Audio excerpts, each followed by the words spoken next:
Hello, everyone, and welcome to the first episode of the Politeia podcast, In Search of Rome and Romanitas, a coat of many colours. I'm joined today by Columba. Say hello. Hello. How are you today? I am doing very well. It's nice to take a break from the shenanigans. Indeed, very much so. Now, the reason I'm having this stream today is I think there was a lot of frustration regarding the debate, the infamous Rome versus Byzantine debate, about a lack of definition and us using various roaming definitions, using empire and nation interchangeably. And a lot of terms were bandied around rather loosely. Yes, exactly. And John Dee rightfully was, rather upset. So indignant. Absolutely. So thus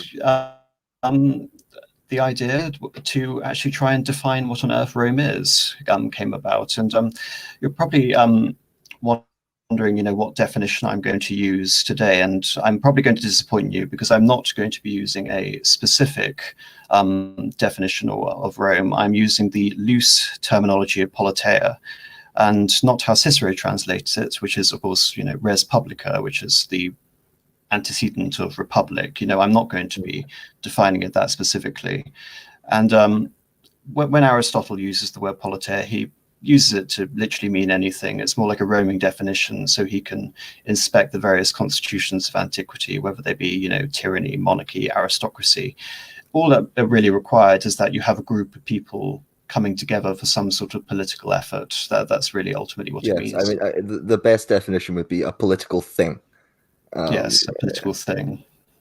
Well, yeah, obviously, Politeia comes from, the Greek word polis, meaning city-state. And I think, but of course it has broader connotations, looser definition to it.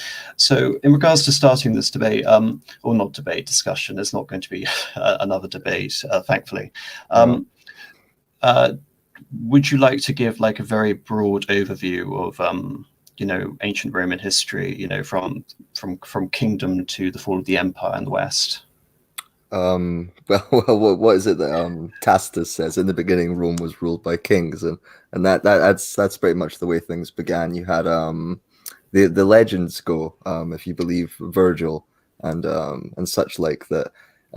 During the Trojan War, when Troy was destroyed and sacked by Achilles and Agamemnon, the Trojans, led by a man named Aeneas, fled, and the Romans believed that they fled to Italy, and they believed that their ancestors were these Trojans, and they founded a city.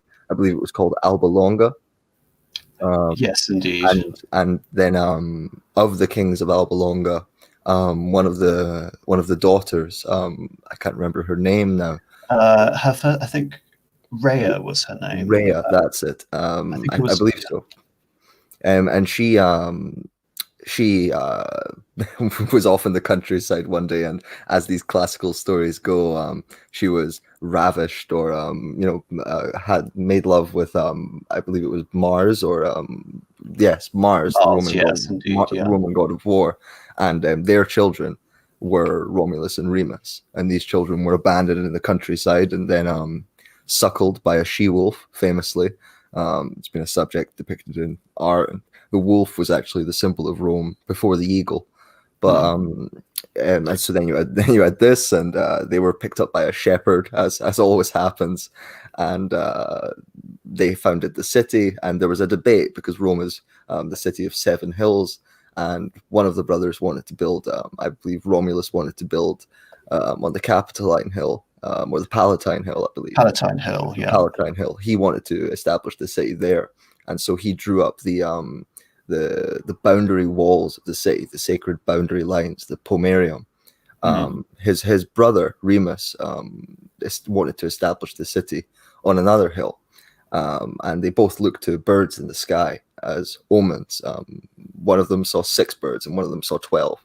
And so there was this debate. And Remus, in mockery of his brother, jumped over the sacred boundary line that Romulus had drawn. And so Romulus slew Remus. And this was the foundation of the city. Then we had the period of the kings, which each king was said to be responsible for particular institutions. So you had Numa Pompilius, who set up many of the, or was said to have set up many of the religious rites. And the last king of Rome was Tarquin, Tarquin the Proud. I believe he was the king, and I think it was his nephew, was it his nephew who raped Lucrezia?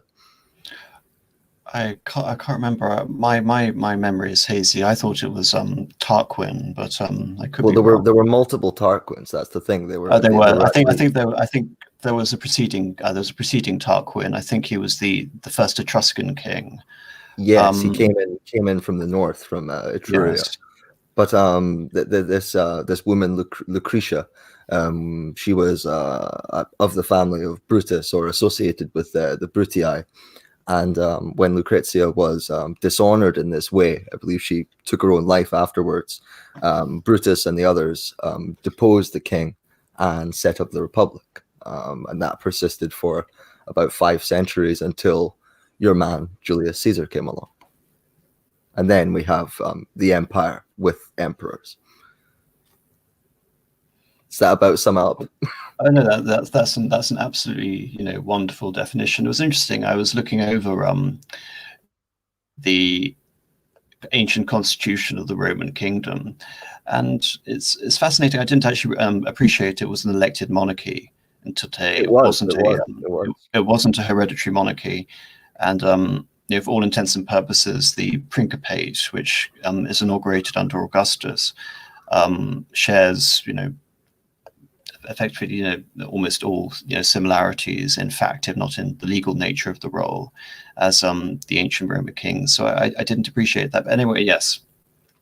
Now, on the title of this stream, I have mentioned the word Romanitas. Now, the issue with Rome as conceiving of how to define Rome is that there is, of course, Rome the polity, Rome the city-state, Rome the empire, but also the concept of Roman, and I mean Roman as, again, something heroic, something regal, and to there's start Rome as an off, ideal.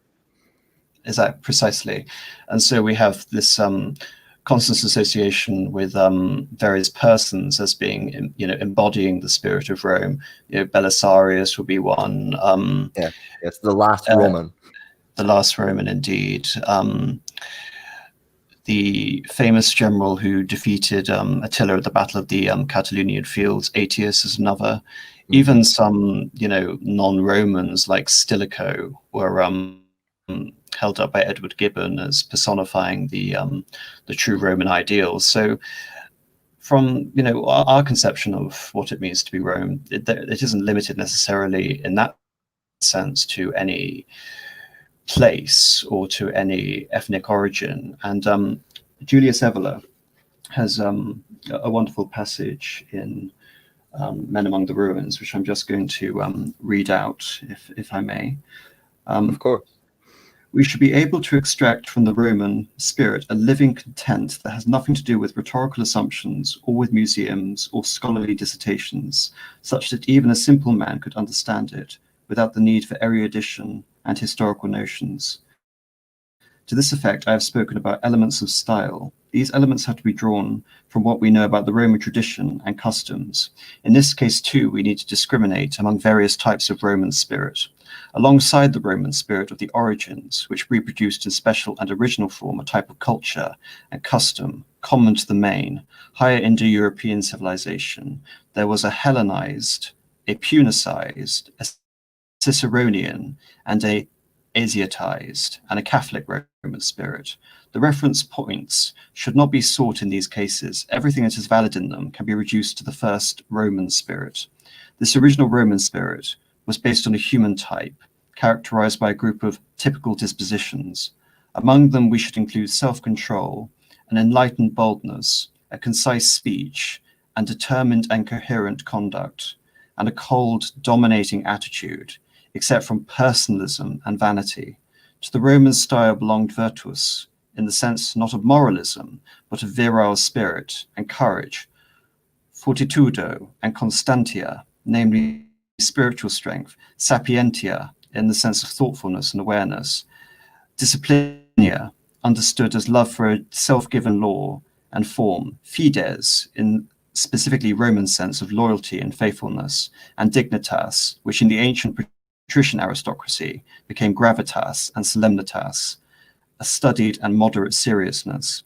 The same style is characterized by deliberate actions without grand gestures, a realism that is not materialism, but rather love for the essential, the ideal of clarity, which eventually turned into rationalism in only some Latin peoples, an inner equilibrium and a healthy suspicion for every confused form of mysticism, a love of boundaries, the readiness to unite a free human being, and without losing one's identity in view of a higher goal or for an idea. We may also add religio or pietas, which does not mean religiosity in the Christian sense of the word, but instead signify for a Roman an attitude of respectful and dignified veneration for the gods, and at the same time of trust and reconnection with the supernatural, which was an experience as omnipresent and effective in terms of individual, collective, and historical forces.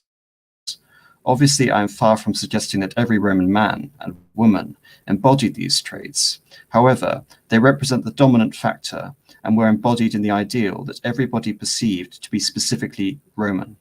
Likewise, these elements of style are self-evident. They are not connected to past times. They may act in every period as character-forming influences and effective values as soon as corresponding calling is awakened. They have a normative value.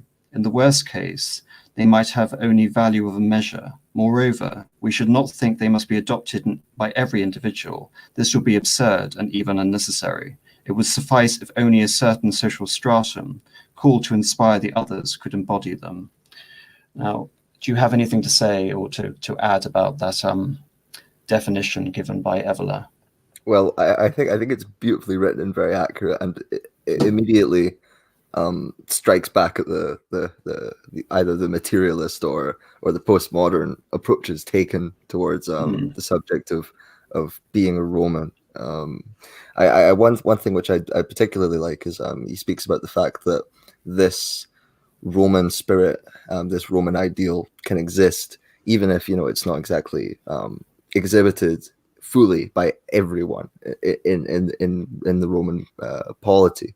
But that seems to be par for the course. I mean, if you look at any people across the world, we have national stereotypes. The Brit with his bowler hat, or Japanese samurai. And it seems to me in the same way that a king or a monarch is sort of the ultimate representation of his own people.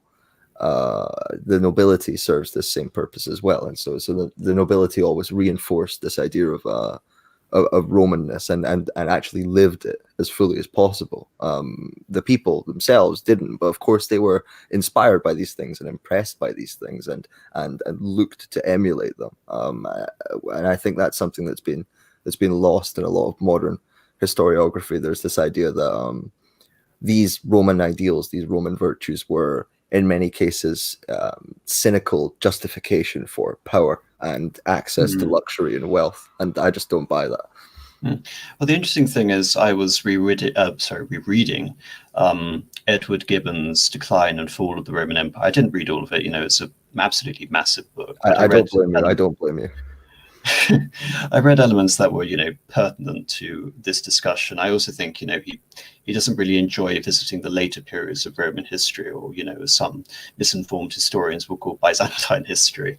However, something that is interesting to me, obviously, we understand that Edward Gibbon himself comes from the Whig tradition of history, and yet he hits on something again very similar to Evola, in that his diagnosis for the fall of the Roman Empire is this understanding of all of these Roman values depleting over a long stage. And of course he adds Christianity into the mixture, even though I do not believe that these values and Christianity are in any way compatible. If anything, I think they reinforce each other. So I find that very interesting, that and I'm not sure whether that is actually the Whig historian coming out, or whether that is him relying on this conception of Rome from early empire historians, so of course, like Tacitus and Plutarch and Mm. Livy, who I all have sorry, yes. No, I was just I think you have to understand someone like Gibbon as he's an Enlightenment man, and he's a man of the Grand Tour, and he's a man who loves the classical world. You know, I shared something recently on my Twitter talking about one of these scholars, and he's just absolutely ripping on Gothic architecture and just saying it's worthless, and commenting on how these barbarians had the classics right in front of them and yet couldn't even copy them. They had to come up with these clumsy constructions, and this is the kind of view that Gibbon comes from. He romanticizes the classical world and classical virtues, and not to say that Roman virtues and Roman character aren't admirable in many ways. They are, and they're not entirely incompatible with Christian virtues. But I think Gibbon was coming from a place of real skepticism about Christianity, and this infests his work, and it leads him to sometimes justify some of the more egregious aspects of the Roman character that we can call out today, and that Christians have called out, but he will ignore or downplay these things because he has this skepticism, he has this romantic view which he doesn't want to tarnish in his own mind. And of course, the Catholic reactionary will look at it and say, of course, he's the byproduct of the Reformation. You know, he's the byproduct of the declining spirituality. And again, like you mentioned, that there is no coincidence that this form of history appears at this certain time. I think this was written between the 1770s and 1780s, just before the French Revolution, Yes. which was in turn so clearly, he's a satanic Freemason, and everything that he says should be should be ignored. I'm not going to be that harsh. I mean, no, he writes well. He has wonderful prose. No, the work itself is the sheer scale of the work is impressive. But as I was about to say, beyond the religious aspect, which is again why I look to Evola rather than I look to Gibbon in this regard. I think again he is reliant on the pro-republican sympathies of the early empire historians, Plutarch, Livy, Tacitus, etc. And as a result, again, I think he has this idea of Romanitas is intimately associated with the Roman Republic and the Senate, which repeatedly pops up in his work. For example, Domitian is the most despised of all the emperors in Edward Gibbon's view because he tried to rule without the Senate, as did Caligula and Nero, and of course Diocletian, who completes the final break with senatorial rule. All of these are intimately associated as being negative traits, but in reality, the fall of the Roman Empire, the fall of the Roman Republic, I think, as we're all aware, fell before the Roman Republic fell in the romanticized conception that Gibbon possesses. I mean, take I think the idea of the neoclassical idea could be summed up in Cincinnatus, the reluctant Roman citizen who was called to action to face a barbarian threat. I can't remember what specific threat it was. I believe it was the Gauls. I'm not sure. And having received dictatorial powers for 6 months, he immediately relinquished it prematurely after having vanquished his foes, and then put his sword into plowshares and continued to work as a farmer, which is, of course, what Washington liked to imagine himself as. Yeah. And I think it plays into this, this 18th century Jeffersonian idea that the summit of existence is the pious man of agriculture, the citizen soldier, the militiaman. Certainly. Who there's certainly the political end to this work. It's history as a tool, and you've had history as a tool pretty much ever since the Reformation, since people stopped believing in since people's faith was shaken, because God provides a thread that runs through everything that is not up to man to decide. But once you get rid of that, you have the Marxists coming in, appropriating history for their ends. You have Mm. people like Gibbon. You even have, I'm afraid to say it, that the fascists and the Nazis. Not that Oh no, some don't be afraid to say it. I'm completely on yes, side with you when it comes to fascism. I know there some is of these this. groups are more right than others, though. I will say Yes. that. Yes, but no. Going back to Gibbon again, what I find fascinating, of course, is I think he falls into this trap which Evola has set for him, unwittingly, because of course, the Whig historian is the root of this disgusting idea of progressive history, this teleological structure that we're all ending to ever greater progress and enlightenment and material, beneficence, etc. And yet he's actually manages to stumble on the concept of degeneration, which which unfortunately go hand in hand. Yes. Yes, exactly. So in that sense, I think the work is a bit self-defeating, but I think some Gibbon apologist out there may want to take me to task over that. But it's just something let's get the Britisher in here. No, I think we're competing with his stream as we speak. I think he's on Fake Accents Unite. But anyway, so that amused me. So talking about this idea specifically of the Roman as the citizen, farmer, soldier, I have my own sort of understanding of this, but when would you say this was completely put to bed? Well, it's hard to, when you say completely put to bed, do you mean literally there was not a single Roman left? No, I don't mean that. I mean it in the sense that it didn't personify the actual structure of the Roman army anymore. Yeah. And my obvious thoughts the Marian reforms. The Marian reforms are good, but they are to some extent a symptom, in the same way that the moral laws that the emperors were bringing in were a symptom of degeneration that had already occurred. I'd say the main point where Roman virtue began to break down, and these things began to break down in a massive way, was after the Second Punic War.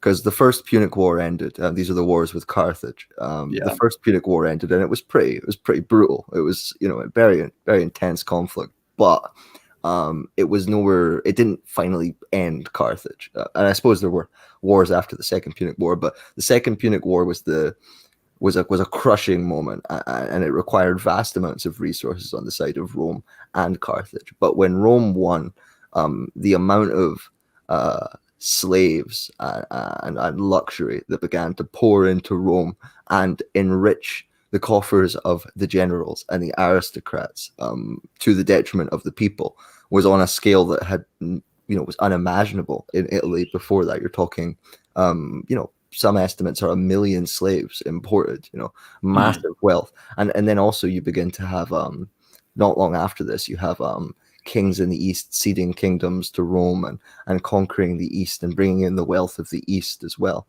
And so this massive wealth that was brought in, and this opportunity to develop massive monopolization of wealth, this destroyed the Roman citizen farmer, because it forced Romans off their land. Giant slave farms were set up. The Roman citizens were herded into the cities and became plebs. They became peregrini. They became people who only had proles. They became people who only had their children. They didn't have land. They didn't own property. And then, as you say, the Marian laws were brought in. Before the Marian laws, if you wanted to serve in the Roman army, you had to be able to provide your own armor, your own weapons, and you were a citizen soldier. The Marian reforms meant that it was professionalized, and that the state would arm the soldiers, and that the state would equip them and maintain them. And this obviously was a fundamental shift in Rome's development. And this happened around 100 BC. Yes, just at a sort of broader time frame. Again, to your very concise summary. Rome as a city-state remains a city-state until about the 3rd century BC. Then it gets involved in conflict with the Samnites and the Etrurians, Etruscans, Ravenna. and ultimately comes onto the stage as a regional power during the Pyrrhic Wars. And very soon after that, it gets embroiled in the First Punic War, which I think is around the 260s BC. Correct me if I'm wrong. I believe so. Yes. And the Second Punic War, which is the war made famous, of course, by Hannibal crossing the Alps and the Battle of Cannae, the Battle of Zama, the rise of Scipio Africanus. I think it was between 218 BC and 202 BC. And of course, the Third Punic War, Carthagio delando Est, the final war, which eliminated Carthaginian civilization, took place about 50 years after that. And from there, as Columba is related, we have the pouring of slaves into the West and the conquest of the East. I mean, Rome expanded into East around the same time of the Second Punic War. It expanded. I can't remember whether it was invited by some Greek city-states. Because I believe the king of Pergamum died and ceded his kingdom to Rome, which is quite a remarkable thing. But it shows you how much the degenerate Greek kingdoms knew which way the wind was blowing. Exactly, but that's another point. This idea, you've got to think, Rome had been a city-state about a century before this, and within a century and a half, they have taken North Africa. They have crushed the Carthaginians and the Phoenicians. They have conquered Greece. Aemilius Paulus conquered Greece. They've been given all of this land in the east. They're making inroads into Spain, and this is all within 100 years, 150 years. And obviously, the people who are profiting are the aristocrats. They're making off with ludicrous sums of money, and wealth and luxury. And just the scale of this is something that people need to understand, because the Roman sources speak about luxury came in after the conquest of the East, and we read this as a sort of romantic view, a sort of metaphor to some extent, but it's not. They really do mean this literally. It was a massive change. Yes, indeed, and of course the population of the city of Rome absolutely exploded during that time. I can't remember what time they reached 1 million, but after the fall of Rome, cities in Europe wouldn't be able to achieve that size until the 19th century. So we are talking absolutely massive scales of economy. But also after the conquest of Greece, Italy essentially is able to live off the tribute of its provinces as well. An interesting thing, again, mentioning the Marin reforms. What would you say was the role in acculturation and assimilation of non-Italic people into the Roman armies as undermining this idea? Because of course the Romans set up colonia across Gaul, across Britain, across Spain, and into Thracia and into Pannonia. Do you want to explain a bit more about that? Well, I would say if you're speaking about influx of non-Romans into the Roman military, correct me if I'm wrong, but I believe that hadn't really started yet around the period I'm not. Obviously, I'm not talking about the barbarization of the Roman forces. I'm more thinking of the idea of Italy being associated with the idea of Rome. I see. Well, Italian forces had fought with the Romans for quite a while, because the Roman system had a system of allies, whereby that's one of the main reasons why they could expand their power, is because they would create networks of alliances. You had Rome, and then you had the loads of smaller Italian states, and they had them on side, and they fought for them. Now, for a long time, these allies were treated pretty poorly. They were basically at Rome's beck and call, and they had very little rights, and the Italic peoples had very little say in Roman administration.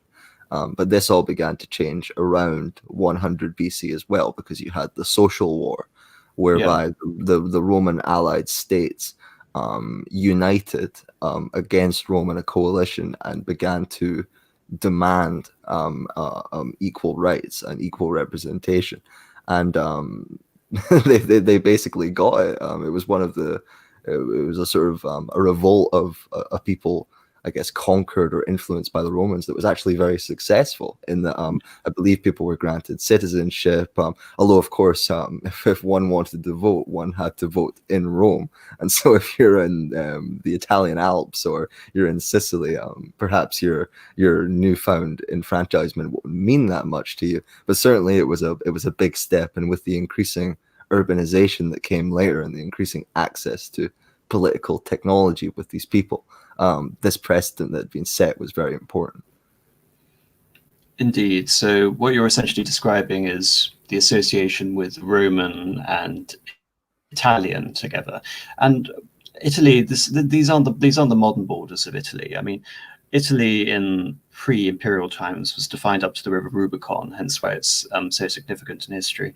Yes. And beyond that, we have Gaelic tribes. So the Po Valley, Mediolanum, Venetia, Piedmont, all these regions were still Gaelic. And anyway, obviously there was a discussion point from the debate. This association, I think AA was getting rather confused with this. The idea of this intimate association between Italian and Roman, and as you have pointed out, in fact, it was a conquest or domination of various city-states, which in turn rebelled in order to gain some form of rights. And this leads on to this other essay called The Mystique of Race in Ancient Rome by Evola, because talking about, again, what defines Rome, Evola does believe there is a racial component, although he's very anxious to try and draw the distinction between modern Italians and Roman and Roman ethnicity, even though there is a bit of a crossover which he acknowledges. And certainly he's not thinking necessarily in biological terms, but certainly in spiritual terms. So would you mind if I go ahead and read this essay? Oh, of course, of course. I might go and grab a coffee whilst you read it to the audience. Would that be okay? That's absolutely fine. All right, I'll be back post haste. The Lares, Penates, Manes, Genii Familiae, the Archaeaget heroes, and so on, are notions well known to anyone who has made even elementary studies of ancient Roman history, but known to what degree? Also, like the equivalents of the dead and mute things that are conserved in museums, like the verbal residues of a world that is felt as foreign and dead, as much to leave us indifferent, at least, for whatever technical and academic reasons they are not compelled to make special studies of sources and traditions, in place of mere culture, resulting in a worthy monograph, to integrate such signs, including pulling sufficient elements from them to make us understanding the meaning of fundamental truths of ancient Rome. And in general, area Mediterranean humanity is a task that, with very rare exceptions, is not at all felt.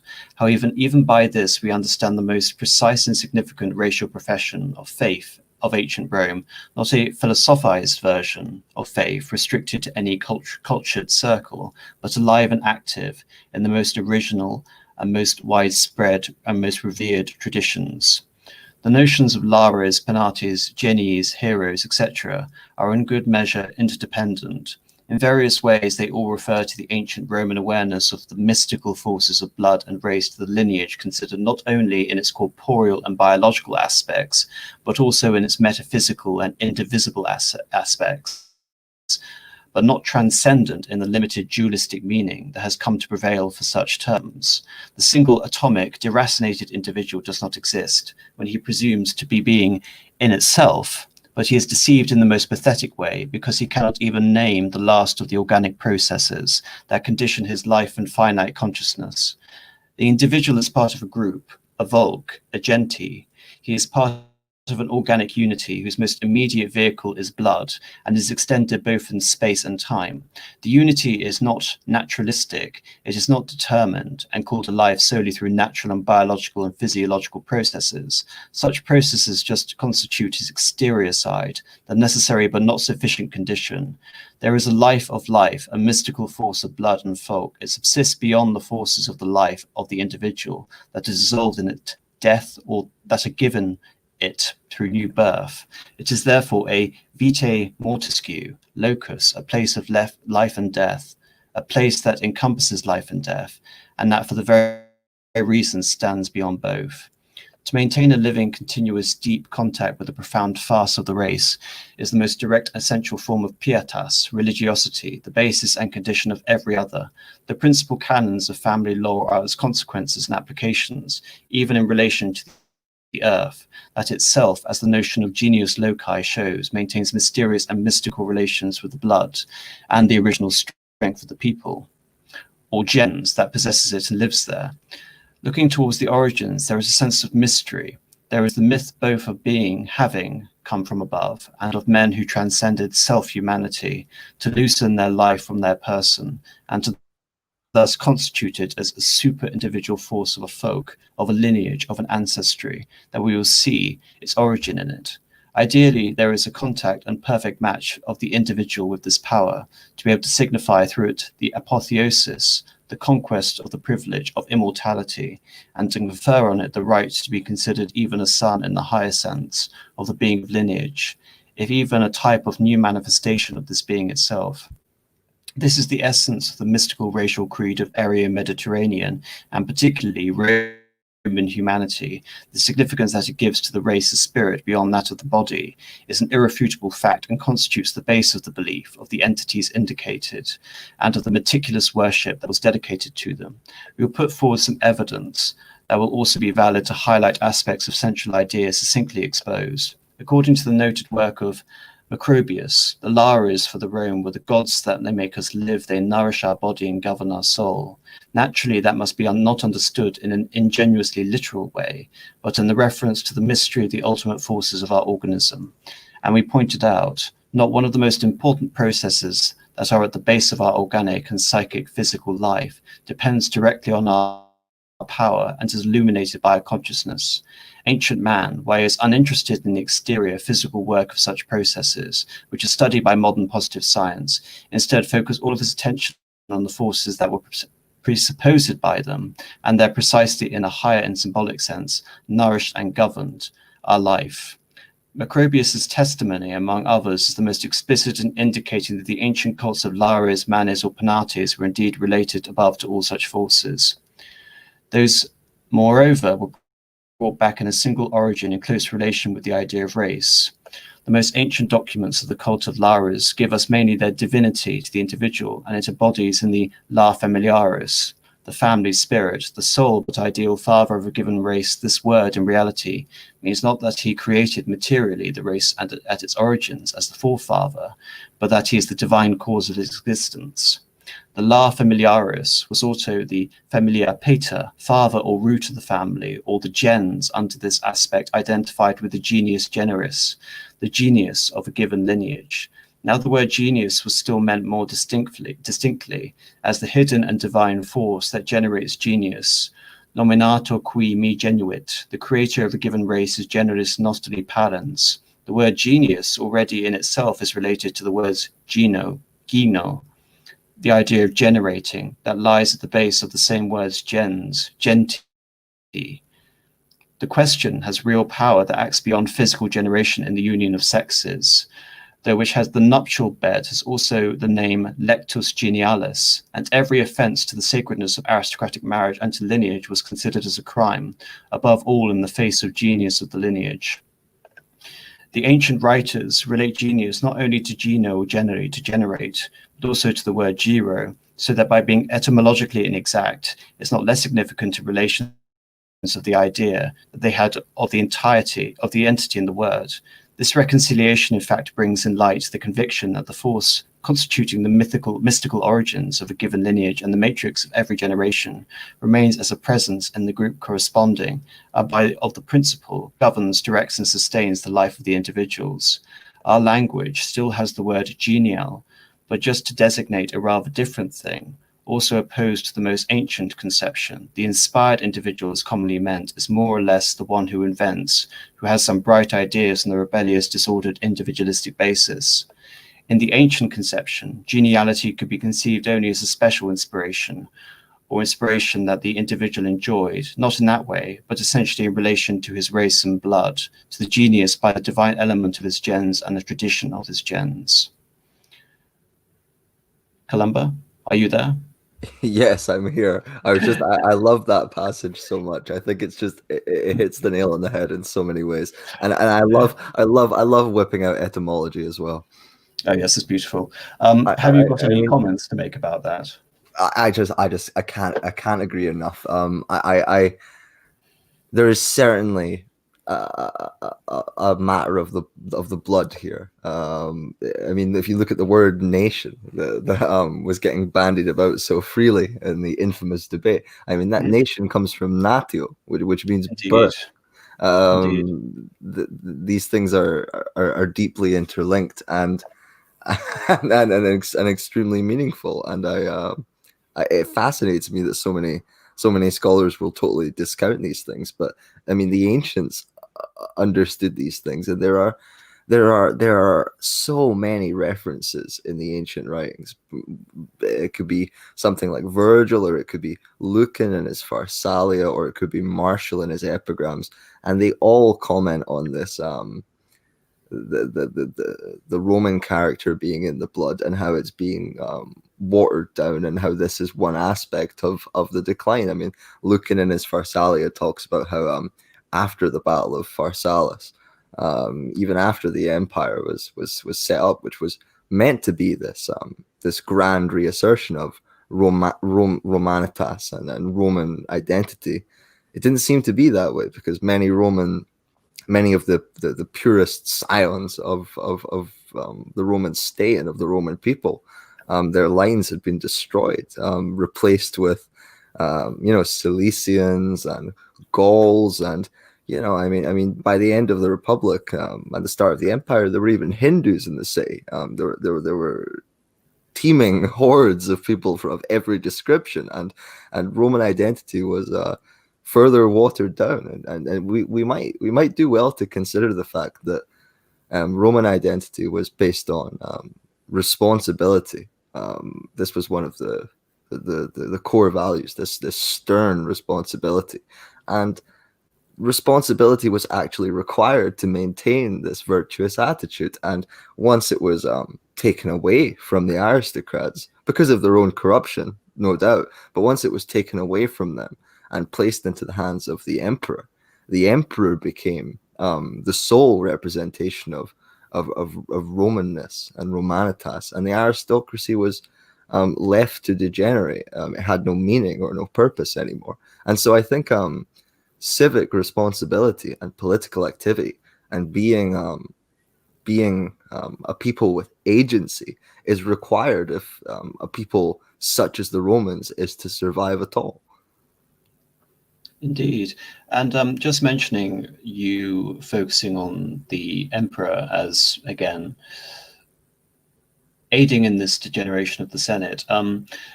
The first dynasty to rule over Rome were the Julio-Claudian dynasty, who the first emperor Augustus was the adopted son, the grandnephew of Julius Caesar. Julius Caesar, who of course could supposedly trace his divine lineage back to Aeneas and Venus.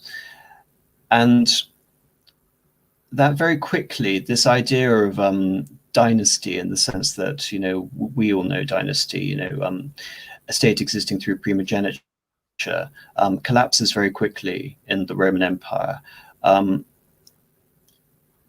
Augustus doesn't have a true-born son, and all of his relatives through his daughter, his two grandsons, die.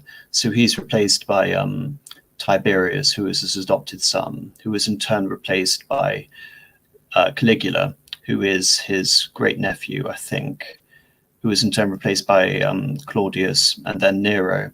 And when you have the betrayal of Nero and the ascension of Galba, you have essentially destroyed the conception of this divine lineage, which was one of the buttresses for supporting the empire, in addition to the role of principate. And when Vespasian completes the the final, I would say, subjugation of Rome, and restores the Flavian dynasty. Am I right in saying that Vespasian wasn't even a patrician? I believe he was from an equestrian family. Yes, Yes, he was from, exactly. which is for anyone listening, they were sort of in between the plebeians and the senatorial class. Indeed, and equites, of course, synonymous with horseman, which then Yes, becomes it was knight. literally translated as knight. Yes, for a long Yes, time. exactly. So that's where we get the distinction. I think again, it's actually a distinction that still exists: the hierarchy of nobility over knight, which is still considered to be lesser Certainly, to some certainly. extent, and of course the final delineation being the plebs. But this still mattered. I mean, during the reign of Tiberius, you have the famous example of the Praetorian Guard Sejanus trying to usurp the throne. And Sejanus, of course, was I think he was of equestrian rank, and so the idea that he could usurp the throne, was so absurd that it never occurred to anyone. He couldn't even marry into the Julio-Claudian dynasty. But Yeah. as we see with this constant line of Roman emperors taking control of an army and then again taking control of Rome under the supposed consent of the Senate, but in reality the Senate was diminishing with every era. You have this breakdown of lineage in some states, and what is very strange to a lot of modern viewers looking at the Principate, when we have the Antonines, the next famous dynasty after the murder and deposition of Domitian. The only emperor who actually succeeded his father was Commodus. Never was succeeded by Trajan. Trajan was succeeded by Hadrian. Hadrian was succeeded by Antoninus Yes, Pius. Commodus was born in the purple, as the Yes, term goes. yes, very very rare. So but again, I think that doesn't ultimately represent the total degeneration of the Roman blood, because there was still again this idea that a distinguished senator could be propped on the throne, as was the case with Neva, and Marcus Aurelius did have some tenuous. I think he was a distant relative of Trajan, so there was some. It's not so much that the emperors were symptomatic of an age where lineage had been totally made unimportant.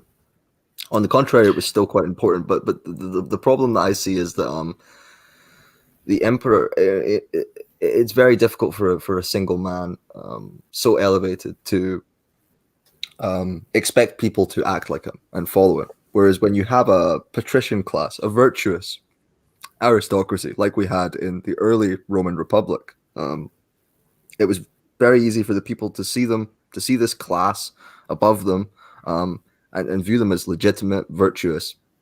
But when the emperor comes along again, he takes all responsibility, all expectation from the senators. They become a joke. They become a bunch of figureheads, and this is even more extremely so for the people. Bear in mind that in the Republic, the people had real political power, and obviously it was mostly gone by the late Republic, but certainly during the Principate, it was totally absolved, and it absolved them of any political responsibility, which again Yes. took away the pressure to remain strong and Roman. And so the people became, and this is already in a climate where we have, as we've said, every luxury of every kind streaming into Rome. And so at the exact time when this luxury is coming in, the moral technology that had existed was being forgotten ever more rapidly. And so it's a real recipe for disaster, and a disaster it proved to be. Indeed, and to mention your point about the plebs wielding real power, I think it was something we avoided just by accident discussing when we were talking about the rise of the slave farms and the decline of the idea of the citizen soldier, which is the rise of the Gracchi brothers. The Gracchi brothers held power through the office of the tribune of the people, and under the Roman emperor under the Roman emperors, the Principate, the title of tribune is subsumed to become part of the manifold offices of the Roman emperor. I mean, Augustus was intelligent enough to realize that he was, the idea of restoring a dictator, as Julius Caesar had been dictator in perpetuity, was essentially seen as incredibly contentious. Would you say that was fair? I think to restore the specific office, whereas in this case, he got around the idea of restoring the dictatorship of Rome by amalgamating all of these various political offices of proconsular authority abroad and tribunal authority within the city of Rome. And there was always this, again, Gibbon talks about this pretense of a republican regime, with all the balances supposedly there.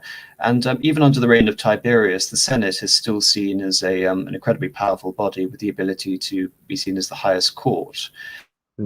Yes, this is the emperor, in a sense, became the representative of the Roman commoner. I mean, you can't forget that Julius Caesar, of course, was a populist, and Yes, and I don't mean to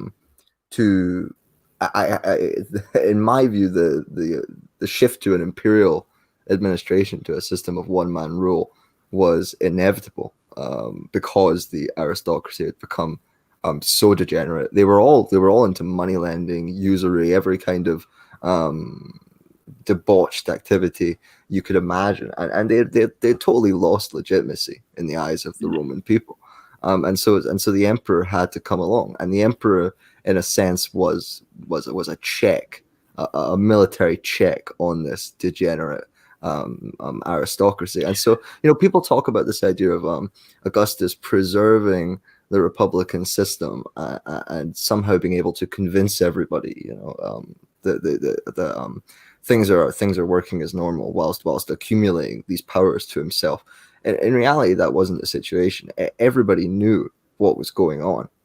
It was just that the aristocracy, after the wars, was so neutered and couldn't do anything about it. But the people themselves, even though they were losing their rights, they had already lost many of their rights to this corrupt aristocracy. And so when they saw a strong man come along who would punish these snooty senators and give them some bread and some games, they were all for it. But it was at the cost of that shred of responsibility that they had left, and that the aristocracy had left. And once that was gone, the entire Roman people fell into a chasm of luxury and degeneracy. And they tell you now, oh well, it wasn't really a decline and fall. These narratives are overblown. They were not. I mean, this was. I mean, you only need to go and look at some of the art, and you can see that this is a culture mired in serious problems. I'm guessing you're referencing Pompeii. Pompeii, in particular, in terms of the sort of art you're referring to, in terms of the degeneration. Oh, I mean, there's all sorts of things. I mean, if anyone's listening, you should go and look up the sleeping Hermaphrodite. This is a statue that was made in sort of 1st, 2nd century AD at the height of the empire. And on the one side, it's a beautiful nude woman reclining, and on the other side, it has a penis, and it's a male. And this sort of this breaking down of sexuality, but at the same time appropriating older art forms and aristocratic ideals and mythology for pleasure and luxury. These things just took off at a rampant pace, and nowadays people are apt to look at the nice art and the nice architecture and think, this was clearly a virile culture. I love this. Gibbon was this way. But in reality, in the time of the empire, you had pretty buildings and you had remarkable technology. But in terms of the Roman people, they had been morally destroyed, absolutely destroyed. Well, I think the perfect example of this is probably the Emperor Galibus, who was of the Oh, Severan dynasty. I wrote an essay on him once in university. It was probably Oh, one of please my elaborate. better ones actually. Yes, he was a 14-year-old Syrian boy who I believe he turned the palace into a whorehouse with himself as the main exhibit, and put out a proclamation across the empire asking for a doctor that could give him female genitalia. So um, somebody who today I suppose we would call transgender, but again this is just another example of, I mean, Camille Paglia, the famous feminist, she talks about this. Sexual Mhm. degeneracy, sexual abnormality, these are signs of a culture in extreme distress. And I can't knock her there. I think she's absolutely right. And someone like Elagabalus is just emblematic of that. It's just imagine, you've got these senators from proud centuries-old families bowing and scraping and wearing short tunics and dancing with cymbals and tambourines to this 14-year-old Syrian boy. I mean, Mm. it's just you can't quite imagine how terrible the situation was. And anyone who wants to read about that should go and read Cassius Dio. He was a senator in the court at the time, and he wrote about it. And it's remarkable. And we seem to be heading in this direction as well, which is even more terrifying. Yeah, it's interesting. I remember I used to watch Mary Beard when I was much younger. Oh, we Um, all did. Don't worry. yeah, yes, talking about this specific reference to Caligula and trying to characterize this form of degeneracy as some sort of political act of brilliance and being able to win the Oh yes, population against the yes, yes. senators. The making the horse a consul. It was a jab at the Yes, senators. exactly. I mean, Yes. listen, you can make that argument. Maybe he was making a jab at the senators, but he was still utterly insane.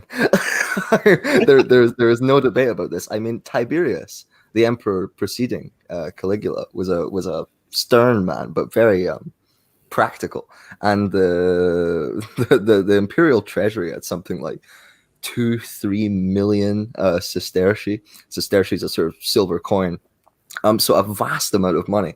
And within 1 year, Caligula had spent all of it, in the first year of his reign, on building massive boats with central heating and rotating statues and bridges across lakes and just everything you can imagine.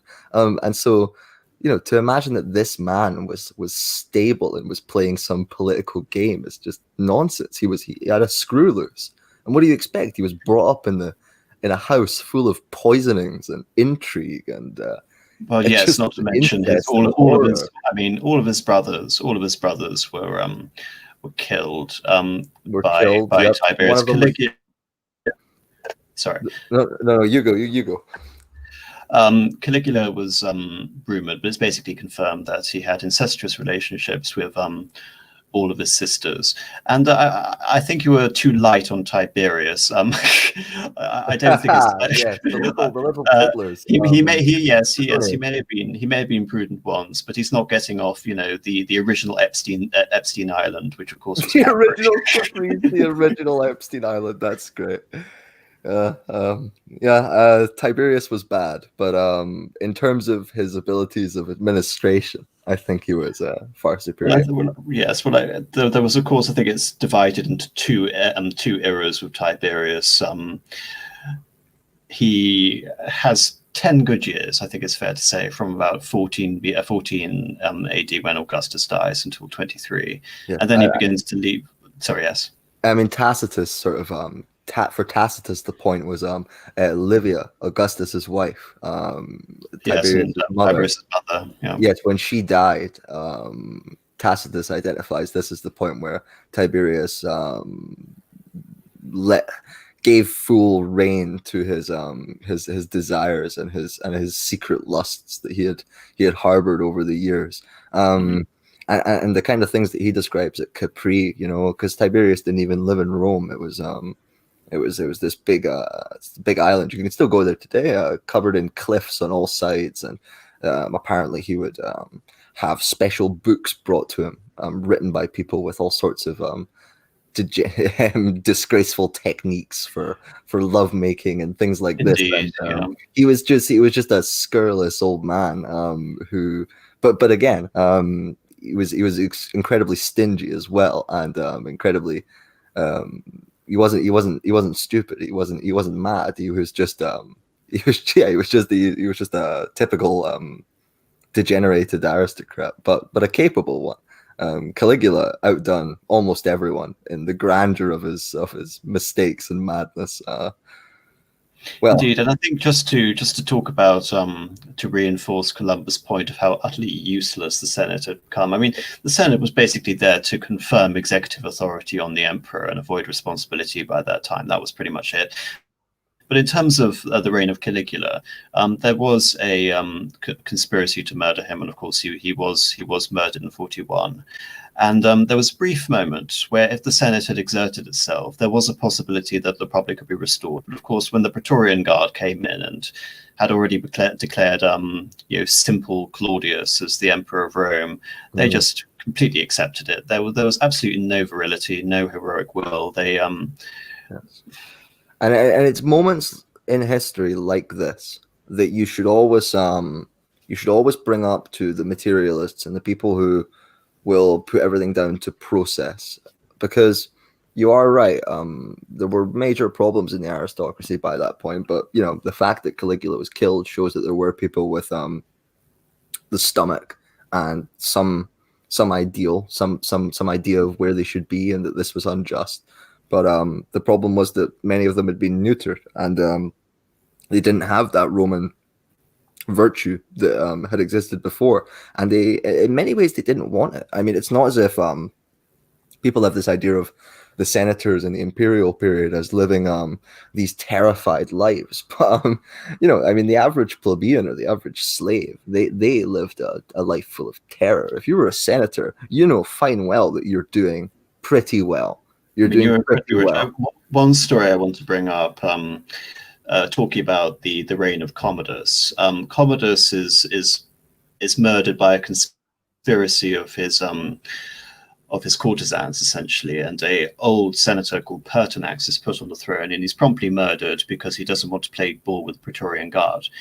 Then the Praetorian Guard do something which is absolutely despicable, and there's actually a film, The Decline and Fall of the Roman Empire, which actually shows this. Oh, a classic, yes. Yes, with Guinness, I believe. Yes, with Alec Guinness, Christopher Plummer, indeed, all-star cast. Go out and watch it. It's much more historically accurate than Gladiator. At the conclusion of the film, of course, we have the notorious auctioning off of the imperial office. And again, this just displays the flagrant wealth of the senators that you were talking about. And the position is ultimately bought by Didius Julianus.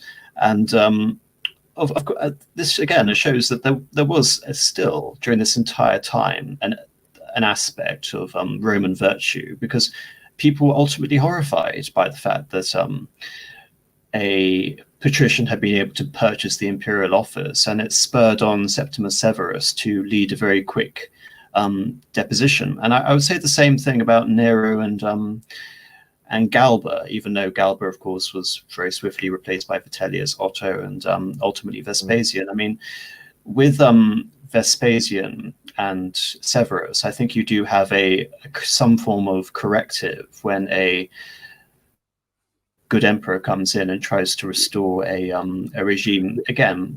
This is the great tragedy, though. This is the great tragedy, and this is something which very, very much worries me when I look at our situation.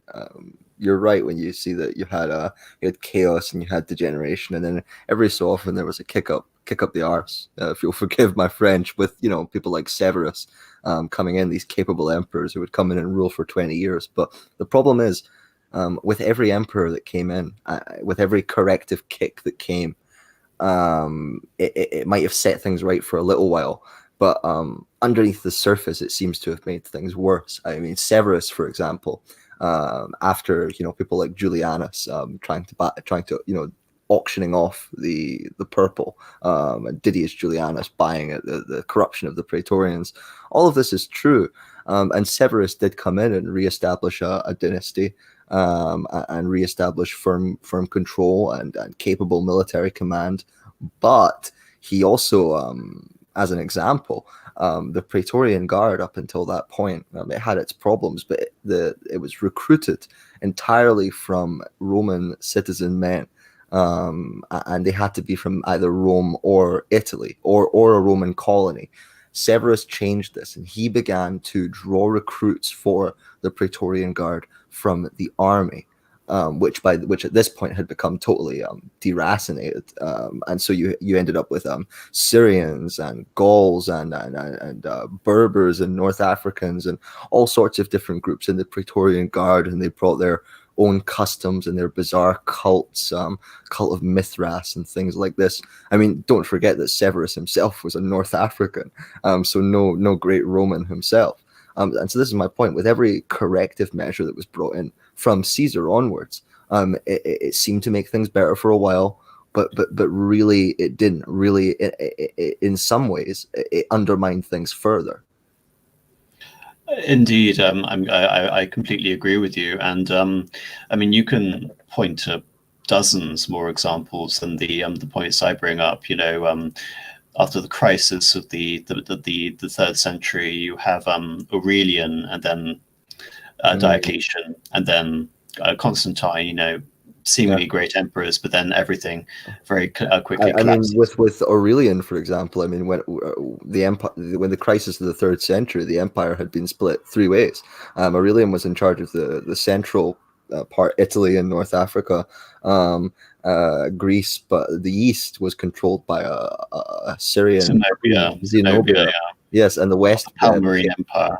And then in the west, you had the Gallic Empire. And when this was reunited under Aurelian, he was given the name Restitutor Orbis by the Senate, which means restorer of the world, fixer of the world. And everybody thought, oh, yes, look, we have the empire reunified. And it lasted for what? 10, 20 years, if that. And things fell back into chaos, worse chaos than had ever come before. And that just seems to be a recurring theme, that you have hope, you have what seems like a corrective shift, but then things plunge ever further into darkness. And I hope that this pattern doesn't repeat itself in our civilization. But oh no, I can't think of anything else like this. So yes, and that leads us, after talking about Aurelian, that brings us nicely on to Diocletian. And I think, again, if you are to draw a distinction between the first Rome and the second Rome, it really begins with of the empire, of course.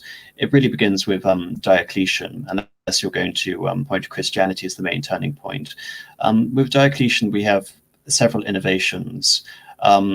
In 286, after having reigned for 2 years, he decides he's going to share the responsibility of emperor, and he is going to divide the empire into 4 parts. The tetrarchy, yes. Yeah, tetrarchy, with 2 ruling Augustuses and 2 ruling Caesars. The senior Augustus, you know, himself, Diocletian, would rule in Nicomedia. I can't remember all the other emperors off the top of my head, but I think Maximian was the Augustus in the west, centered in Mediolanum, which is modern day Milan. Constantius, Constantius, based in York, Eboracum, or was it Trier? One of those two. I think it was Trier, and then was Ravenna. I think Ravenna as well. No, Ravenna was the capital of the Roman Empire, Western Roman Empire, definitively after. I see. After Constantine. Yeah. No, this is the original tetrarchy. It didn't last very long. Say, for example, in the east, there was also the Caesar of the east, who I think it was Galerius, was based in Simium, which is modern day Serbia. But this system didn't last very long. With Constantine, you have the creation of the new Christian capital on the top of the old Megaran Byzantine colony. And that becomes the new empire in the east. And also, I would say, just the senior empire. In the west, Rome is considered to be too vulnerable to attacks. They begin to build on the marshes on the Adriatic, and they found the city, and they build up the city of Ravenna. Just going back to Diocletian briefly, though, the significant point, which isn't to be overlooked, is that the Roman emperor was essentially a king in the provinces, but nominally he was still under some sort of senatorial oversight when he was operating in either Italy or Greece. However, under Diocletian, essentially the senatorial provinces essentially ceased to exist. And because the Roman Emperor, all of the Roman emperors, all four of them, move out to provincial cities, and the senior Augustus Diocletian bases himself in Nicomedia, the Roman Senate is essentially de facto it's irrelevant now. It's completely irrelevant. They can have no control over the army, no control over the emperors. And Diocletian accepts this, and he begins to adopt an Asiatic conception of monarchy, where the principate dissolves and it is replaced by domine, dominus et deus, master and god. And he famously, becomes the first Roman emperor to wear a diadem, like the kings of the East. Yeah, and he was addressed as dominus, which was which was before that was the term a slave would use for his master. Exactly. And you have the conception of court protocols, and he no longer mingles with the people. There is this distance associated with the emperor and his subjects, and really it's the conception of a modern king in the European sense. This Asiatic fusion, and this, of course, talking about broader civilizational themes going on. This, of course, happened with Alexander. Yes, with the Diadochi. Yes. Well, just Alexander in particular. Greece had a very individualistic culture, and kings were the novel factor. They weren't the norm by any circumstance. So when Philip of Macedon took over leadership as hegemon of Greece, he was still considered to be a barbarian. But even so, the kingship in a Greek sense was no more powerful than, again, a imperator in the Roman sense of the early principate. But when Alexander comes in, he begins to adopt. You were a notable man. You were Exactly. First among equals, and that's where literally the word principate comes from. Princeps, meaning first citizen, which then, of course, devolves into prince. But with Alexander, of course, he deifies himself when he visits Egypt. And he then rules in Babylon as a Persian emperor, like an Achaemenid emperor.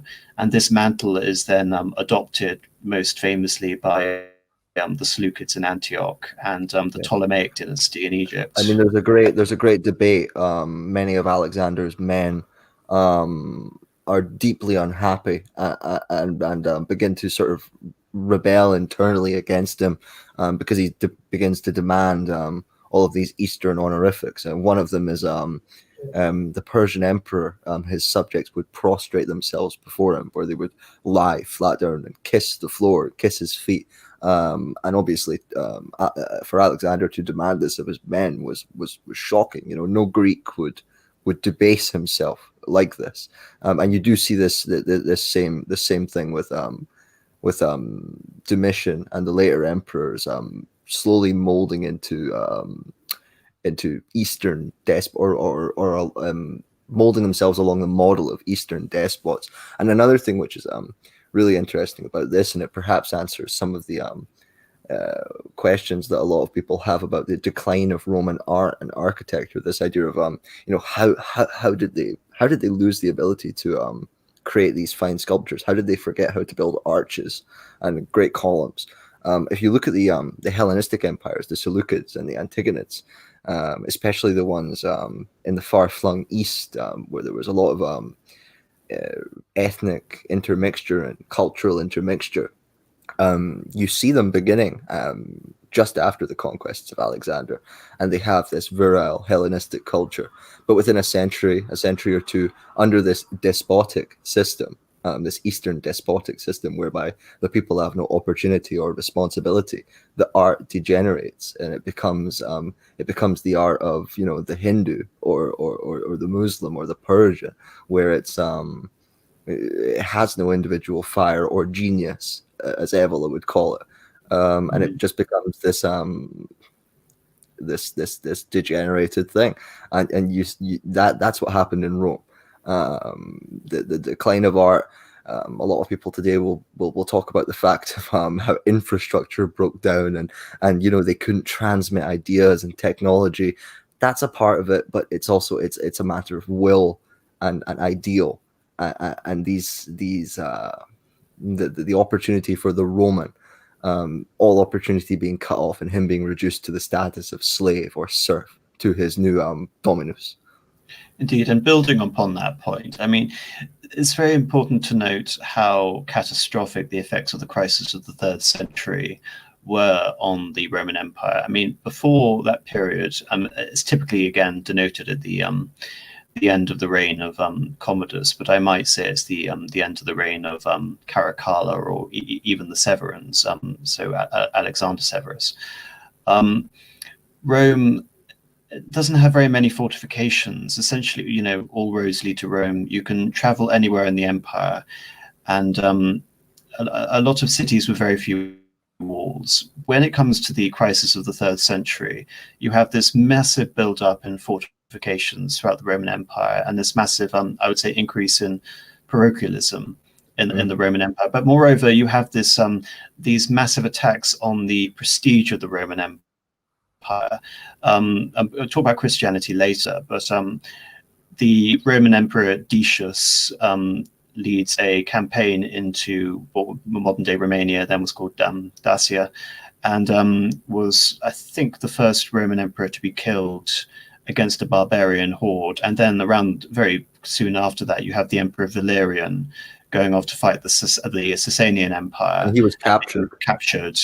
And the two massive moral shocks very very close afterwards. So when we talk about Aurelian and we talk about Diocletian and Constantine, it really is miraculous that these emperors were able to restore Rome's fortunes, because had Rome essentially been gifted with, also cursed with terrible emperors, the disintegration into 3 parts, the Palmyrene, the Central Roman Empire, and the Gallic Empire, may be the end of it, and it would have devolved into feuding kingdoms.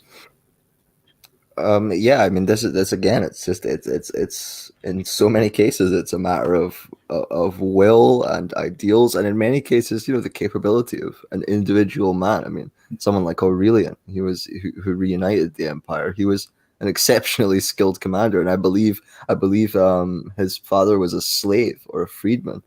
He came of no status at all, and in fact, in a certain sense, that the very fact of that shows how desperate a situation it was.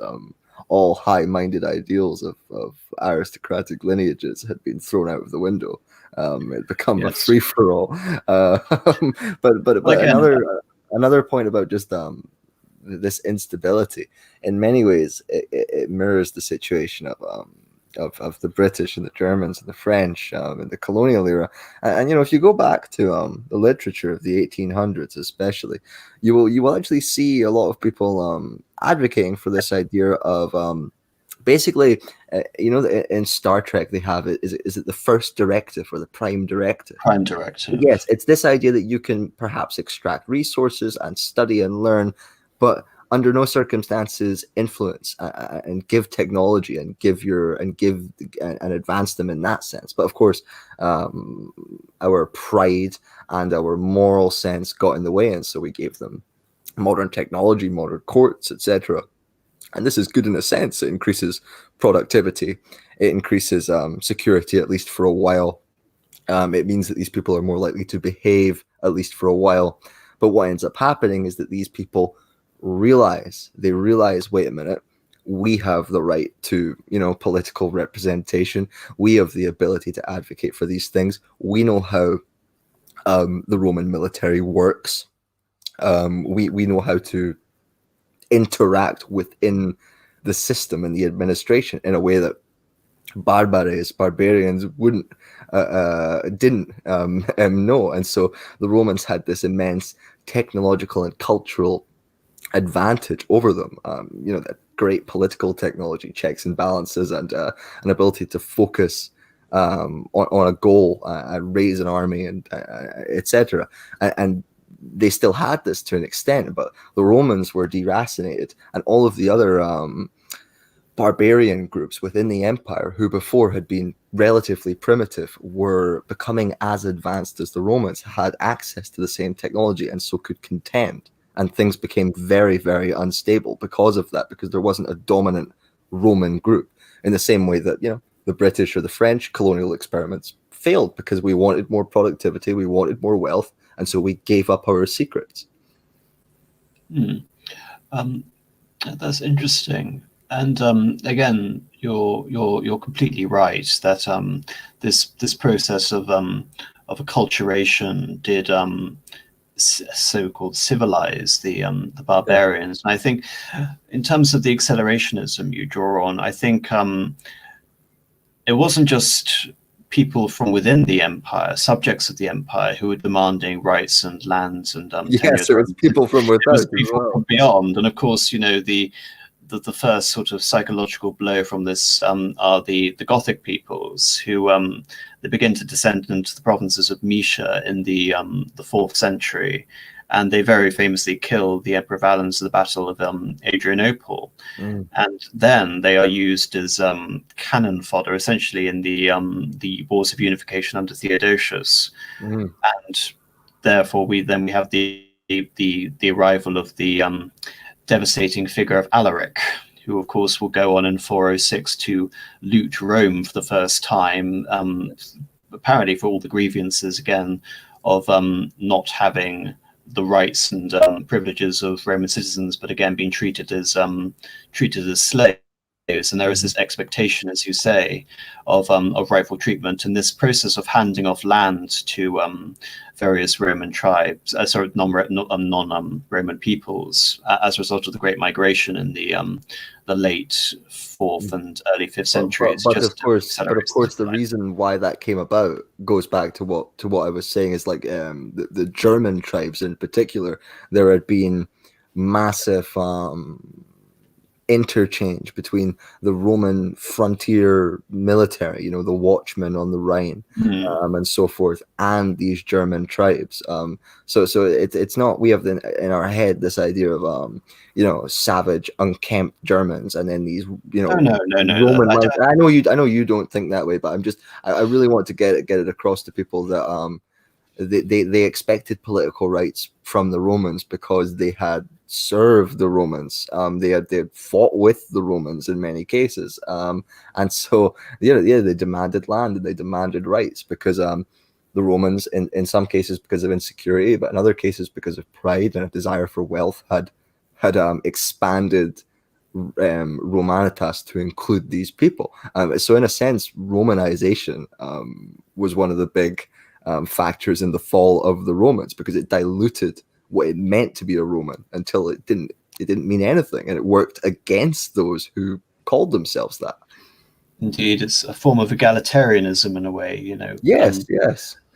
And again, talking about the Germans, there are, you know, plenty of examples for this. Augustus tried and failed to conquer Germania and expand the empire's natural borders to the river Elbe as opposed to the river Rhine, and of course, who was responsible for the destruction of the legions? It was a Romanized German ally, Arminius, who, using the Romans' tactics against them, was able to dupe an incredibly stupid Roman general, Lucius. Sorry, no, it's Varus. First name, into the massacre of Teutoburger Forest, and later, of course, with the Marcomanni Wars involving Marcus Aurelius. We know that the Marcomanni and the various tribes who were invading Pannonia were technologically far closer to the Romans than even the Germans of the Augustinian age were. Yes. And so you have this constant state of equalization of the barbarians and the Romans, and to make matters worse, the Romans have, again, the decline in the quality of their armed forces. And, you know, going back to Severus, Severus makes the wise decision to massively increase the size of the Roman army, I think by 3 legions. And he decides to do it by debasing the Roman currency. So all of these little triggers throughout the course of Roman history ultimately cause its demise. But talking more about the broader cultural aspects of this, my view is that this is just one of many Roman identities, and Rome as an idea existed beyond the actual the Roman genus and the Roman Imperium, and it was able to transmit into something else. And if it's possible, I would like to start talking about Roman paganism vis-a-vis Christianity. Do you have anything to say about Roman paganism? Give me a more specific question. It's very broad. Oh yes. Well, in particular, my view of the old religion. I mean, I was reading again what Evola had to say about paganism. He did write a book, Pagan Imperialism, but since disavowed the term pagan, because pagan was in Latin, I think it means like parochial or rural or other. I believe so. I believe so. Just to denote some sort of, again, superiority from the soldiers of Christ. And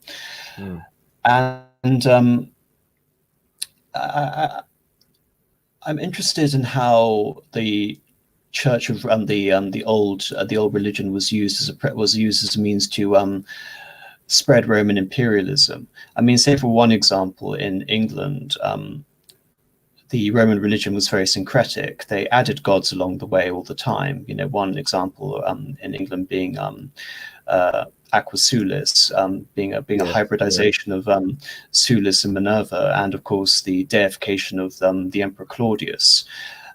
So it engenders this this environment of tolerance, I think is fair to say, when, however, Rome encounters a non-pagan religion, such as Judaism, it gets into, you know, life and death struggles, and as you probably know, Rome was constantly fighting against the Israelites, and under Vespasian, the Second Temple is destroyed and they're scattered. But even afterwards, even with the scattering of the Jewish people, you still have various Jewish rebellions throughout the empire, which of course is taken over in the magnitude by the Christian rebellions. Well, this is where I'd begin to perhaps sound a bit Michael Jonesy, but I would encourage people to go and read. There's a writer called Joshua Chamberlain. He was actually related to Neville Chamberlain. There's a man who's also had a tough time in the history books, but he wrote a book called The Foundations of the, was it the 19th century or the 20th century, where he's talking about basically the ideological substrate of Western civilization. And he talks about the idea that fundamentally it's a fusion of the Greek, the Roman, and the Semitic identity. And this is true. I mean, if you view, and this goes back to what I was talking about with this idea of religion providing a thread that runs through history that man can provide, that fascists or communists or whoever, materialists, can't provide. And if you view things in this way, and you view things from the view of providence and God's providence, certainly if he wants the message of his son to be received and to spread, people must be ready for this. And this requires a melding of Greek philosophy and that Semitic stubbornness and that Semitic truth of monotheism. And so the great wars with the Jews that the Romans fought, and the subsequent destruction of Jerusalem and the scattering of the Jews, in my view, was the Lord setting up for the spreading of Christianity within the empire. And you know, I've talked a lot about Romans here and Romanitas, and I do have a lot of admiration for it. And I have a lot of admiration for their statecraft, which, by the way, is Chamberlain says that the Greeks provided philosophy, the Semites provided religiosity, and the Romans provided governance and statecraft. And these three things created the Western culture. But you know, I admire the Romans for that, but we mustn't forget our humanity here. I mean, this was a state with tens of millions of slaves who were treated in ways that you can't quite imagine. And also in the later stages of the empire, the amount of terrible abuse, stuff that would turn our stomach today, children and I don't even, you don't even want to go into detail. It's that horrifying. And so in my view, this Roman Empire, it was a thing that deserved to fall. And this is where people like Gibbon, disgust me, because they ignore the horror of the slavery and get caught up in the romance of the legions, and then ignore, the salvation of Christ, which came along, at the height of this brutality, and then spread. And the only reason it could spread is because of the massive conflicts with the Jews that had occurred. Indeed, and just to give everyone a framework, obviously, people should be aware of when Jesus was around. I mean, you'd think, right? You'd think, but who knows these days, mate? Who knows? But anyway, yes, the first sort of absolutely notorious persecution of Christians, of course, happens under the Emperor Nero, who famously scapegoated the Christians for the burning of Rome. Afterwards, we have a era of tolerance, starting with the reign of the Emperor Trajan, which really lasts up until the time of the Emperor Septimus Severus. And then we have accelerated persecution of the Christians under Decius, who is notorious in Christian history, again, for having martyred a Pope Fabian, in addition to obligating Christians to make sacrifices to the Roman gods. And again, in a very, no wonder Edward Gibbon likes Emperor Decius. In a way to... I'm telling you, the man is satanic. I don't use that word lightly. In a way to restore the civic morality of Rome would be to ensure some form of pagan conformity against this the Semitic religiosity. And these persecutions again occur under Diocletian. So what changed? Well, it wasn't so much a revolution from below as much as it was a revolution from above. You have the famous Battle of the Milvian Bridge involving Constantine, as he's trying to restore the Roman Empire after the tetrarchy imposed by Diocletian has begun to unravel. And he famously sees a sign in the sky, which some people have said is a cross, but I think it was the Cairo sign. The Cairo. Yeah. And famously adopted the motto, "In this sign, by this sign you will conquer." And he doesn't immediately convert to Christianity, although he does adopt the Cairo as part of the imperial symbolism. I believe he has the men paint the symbol on his shield. Yes, indeed. He obviously conquers the empire, reestablishes dual authority over Rome with an emperor whose name escapes me at the moment. And his persecution of the Christians, this other emperor, is used as a pretext by Constantine to take over the entire Roman Empire as sole emperor, and found the city of Constantinople on the colony of Byzantium as a new Christian city, a new Christian capital. Although it's and then of course we have the convening of the Nicene Creed, the Council of Nicaea in 325. Although I think it's important to note that Christianity doesn't become the official religion of the Roman Empire until the reign of Emperor Theodosius, despite all subsequent emperors bar one famous example, Julian the Apostate, being Christians. One of my favorite stories about Julian the Apostate is, he labored throughout his entire reign to try and restore, Platonism and Greek myth. And the story goes that he was either struck ill or he was dying. He was wounded in battle when he was trying to lay siege to this city and expand the empire and bring back these glories.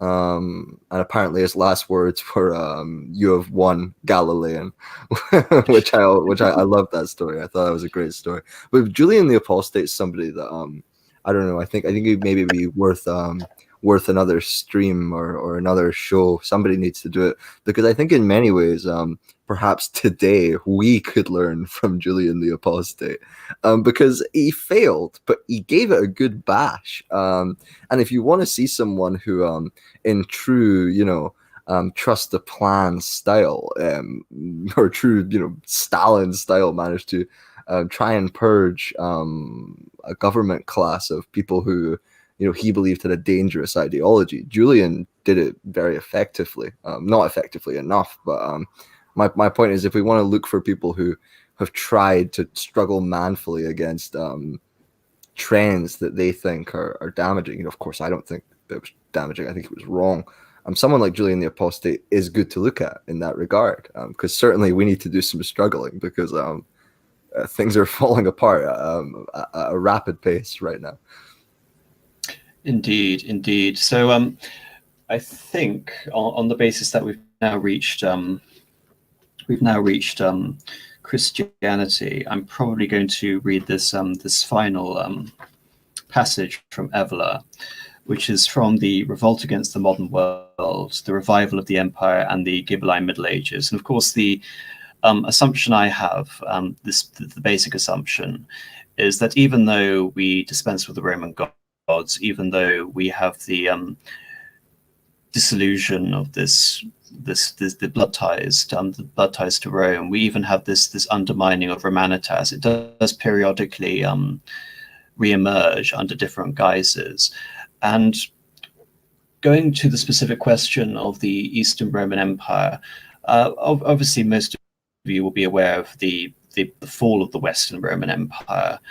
You had incompetent emperors after incompetent emperors. The Emperor Theodosius divides the empire definitively between his two sons, Honorius in the west and Arcadius. And Honorius was famously partying in Ravenna whilst Rome was being sacked by Alaric. Yeah. And you have a procession of Roman emperors desperately needing barbarians on side to fight other barbarians, which then in turn demand more land, which in turn accelerates the process of total and utter destruction in the West. And the Eastern Roman Empire, rather than really doing anything about it, it just watches and hopes the situation improves. You have one last Roman Empire in the West, Majorian, who tries to make an active effort to reconquer various possessions of the empire, say, for example, the Vandals in North Africa, but he failed and is betrayed by his barbarian ally, Ricimer, and that basically puts an end to the hopes of the Western Roman Empire, and the pensioning off of Romulus Augustulus by Odovacar after the capture of Ravenna is really a formality at that point. But there still exists a presence, a cultural presence, despite the fact that the Imperium of Rome has receded in the West. Odovacar, rather than adopting some sort of, essentially anointing himself a barbarian king, he looks to Rome as a source of legitimacy, and he is created as a patrician in the Roman state, and he's conferred the title of Rex, not Rex of Italy, but just Rex of these possessions he has. And even despite the fact that Justinian fails to lead a lasting reconquest of the Western Roman Empire, under the guise of the Roman emperors and the Catholic Church, you see a source of legitimacy in the continued legacy of Rome. And so barbarians begin to adopt Christianity, and they begin to adopt Roman titles. And of course, this culminates in the Carolingians. So unless you want to contribute something, that's just my background before I read this passage by Evola. I would just add one thing, and I would say that what you've just described very well. I don't disagree, and in this sense, but being a Roman or Romanitas does continue. But I would say it's around this time, with the dying of the empire in the West, that the living tradition of Roman virtues, and Romanitas dies. And at this point, it's really at this point that it becomes strictly a sort of ideological simulacrum that was evoked by certain people at certain points, like Justinian or others, when it was opportune.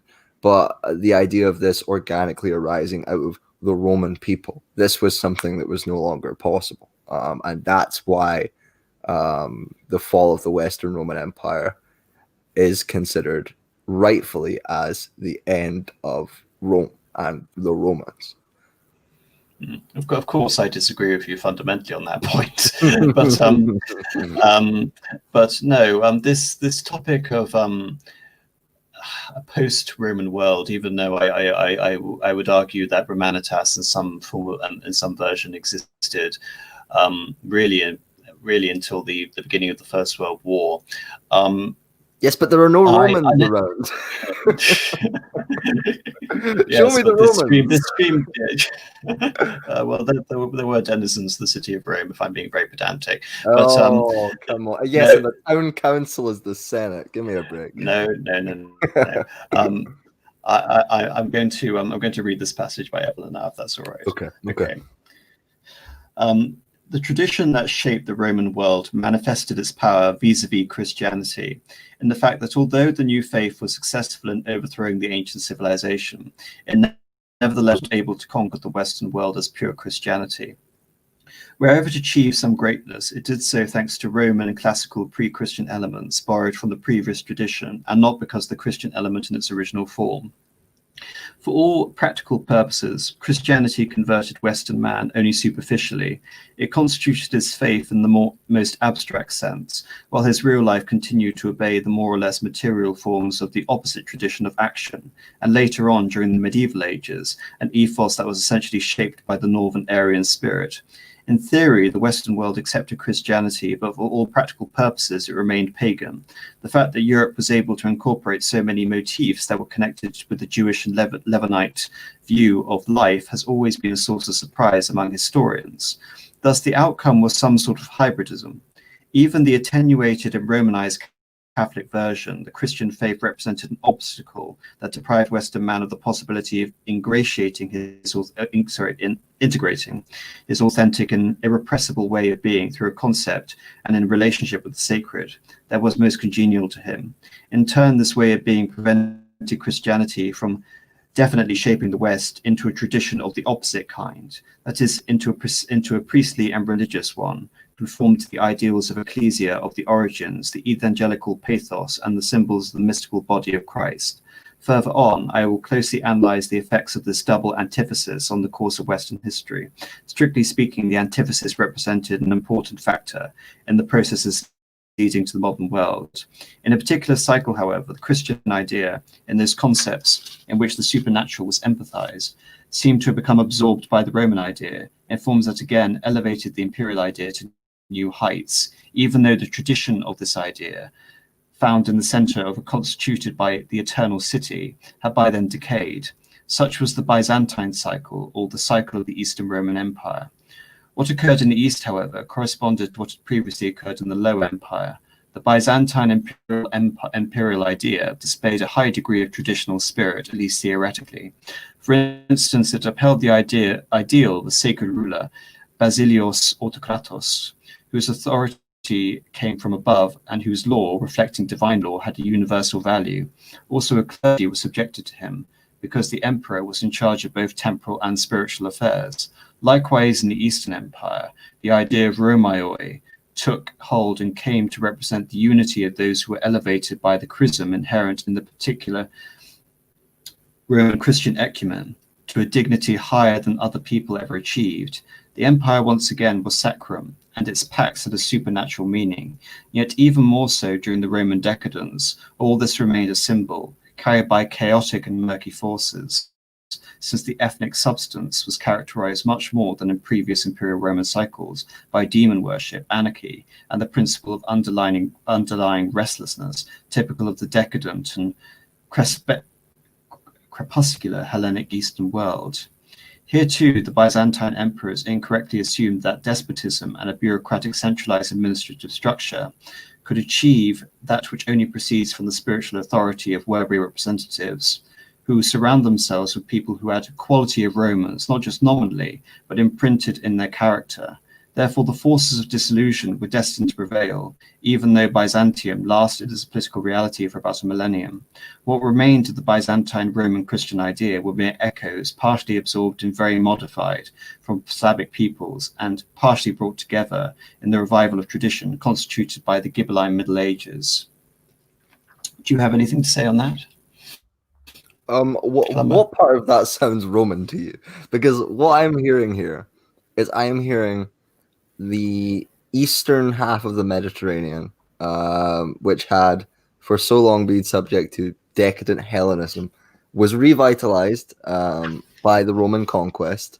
But then once the Roman Empire and the Roman authority fell and Rome began to dilute, and Byzantium arose, this was, in a sense, a return to the decadent Greek East, with a Christian and Roman layer on top of it. But there's a reason why we use the term Byzantine. It is. No, I use it as a poison. I have to use it because other people use it, but I refuse to use this term designated by a German. But no, I actually disagree with you. There were many puritanical aspects in the Byzantine culture.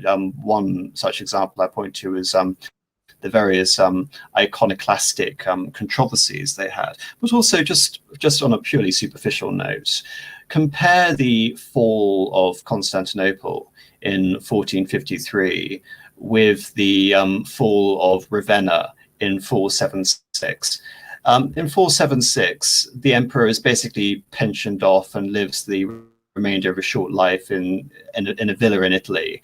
In the East, you have this heroic character in the form of Constantine the 11th, the Marble Emperor, who refuses to escape, refuses to be pensioned off, even though he was given that opportunity by Mehmed II to live essentially as a despot in Morea, the southern part of the Peloponnese in Greece, and he refused to, and he decided that this was the end, this was the definitive end of the Roman Empire, and he was going to die with the empire. I'm sorry, but what is more, I would say, this goes back to what representative of Romanitas, Constantine the 11th or Romulus Augustulus? Well, this goes back to what I said before. When it comes to Romulus Augustulus, my point was that even by that point, my view is that Romanitas is pretty much gone.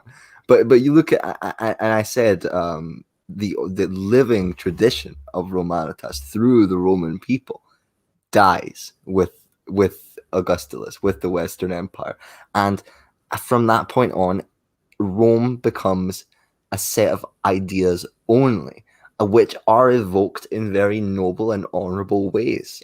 As you say, the Marble Emperor's last stand, this is no doubt influenced by Roman ideas, and it's very virtuous. But the only reason that he was in one of the reasons why he was in a situation where he had to make this last stand is because for centuries you had this slow, steady decline. You had women ruling the Eastern Empire. You had, conspiracies of you had religious dissension, iconoclasm. It was a mess. It was a mess. And occasionally there were glimmers of light and Romanitas and virtue, but glimmers, which arose. There was no Roman people anymore, this body of these virtuous ideals in the flesh. It was gone. Been gone for a long time. Well, with respect, Columba, I can say the exact same thing about the Severan dynasty in Rome's near miss with Aurelian. And I do believe there is something to do with this idea of Romanitas reconfiguring and re-emanating in certain individuals throughout history. And I would say that Christianity is the living continuity of the idea of Rome, because again, you can't take the idea of Rome out of Christianity. The two are inextricably linked It's through the Roman history. Catholic Church. It's the Roman Catholic Church. Well, I mean, the Eastern Orthodox Church, and this carries on in two distinct traditions. In the West, you have the Holy Roman Empire under the Carolingians. In the East, you had the Byzantines, but also I would argue that there was a continuity after the Byzantine Empire in the form of the Russians. The Russians then became I would say, the successors as the imperators of the Eastern Orthodox tradition.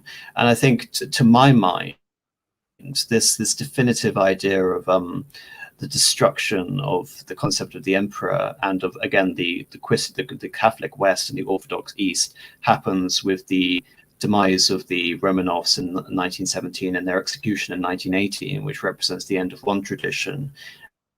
And then the hear you, failure and I of certainly you're right in terms of these ideological and religious traditions carrying on.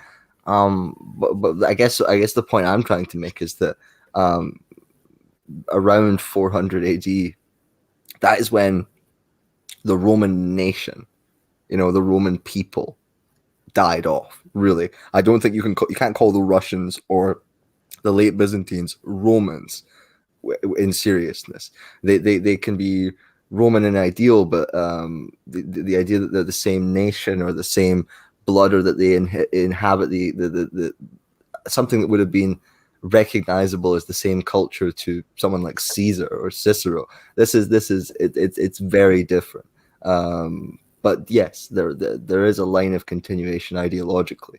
And Russia and the Byzantines, I don't know so much about the relationship there, but I've heard a lot of people say it, and I'm not opposed to it. I mean, I hate commies, so anything that makes the commies look worse, I mean, I'm all for.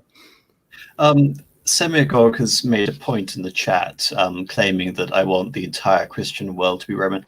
No, my argument in the debate was slightly different. I said specifically that the legal continuity of the Roman Empire from 27 BC existed until 1204, when you had a definitive breach with the sack of Rome by the Fourth Crusaders. And my position on that hasn't changed. What I'm arguing for after this is obviously more dubious, and I admit that, but I do think there is something right in what Evelyn says, that there is this transformation of the Roman identity. And I think one of the arguments, of course, I bring to you is that the France of today is absolutely monstrously opposed to the France of pre 1789. Yes.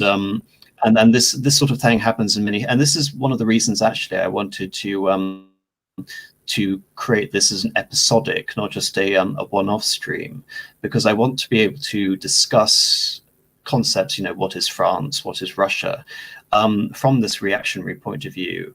And I want to be able to bring these sort of arguments to bear on it. And discussing Rome in this way, to me, even though I may be exceptionally broad in my definition here, I think it also is to give a foundation to this continuing identity and this continuing legacy of Rome. Like I said, I don't think you're entirely wrong at all, and I like what you're trying to do. Oh no! I know people in the chat, Semigog war forward into the breach. No, we're. I'm enjoying this. I fully accept this argument, and I think also it comes from the fact that living in Britain, living in the West, from a historiographical view, it does seem definitive. Well, in our case, it wouldn't even be 476; it would be 410 when the Roman legions evacuated Britain.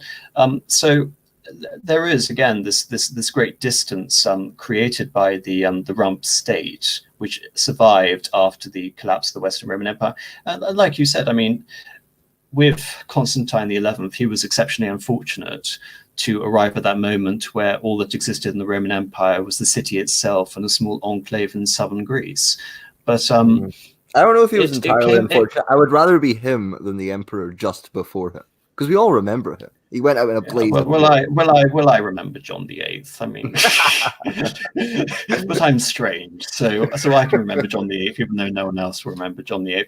And you know, the Roman Empire looked like it could have collapsed during the Sasanian Wars. It looked like it could have collapsed during the Arab invasions. It looked like it could have collapsed during the Seljuk invasions. It looked like it was definitively done after the Fourth Crusade, and it continued to make to reappear all of these times until, I would say, definitively. And again, I do say 1204 is my date, but I do sympathize with the idea of 1453, because the idea of Rome as being intimately connected with the region around Thracia and the Balkans of Europe was basically set, and it was set until the emergence of Neo-Hellenism in the Greek world into the 19th century. But that's a different discussion. I'm not going. I mean, it's still set today. As someone who has visited Romania, I can tell you the amount of bizarre pride in being, you know, like you're a portly Romanian fisherman who drinks. No, I'm going the last of the Romans. It's fantastic. I'm going to call them Vlachs. They don't deserve the honorific of Romanians. They're Vlachs. Oh well, are we ending it on that charming note? I haven't actually finished this passage by Evelyn. So I'll just finish up. We'll have those remarks on that, and then we'll probably get out of here if that's all right. Okay.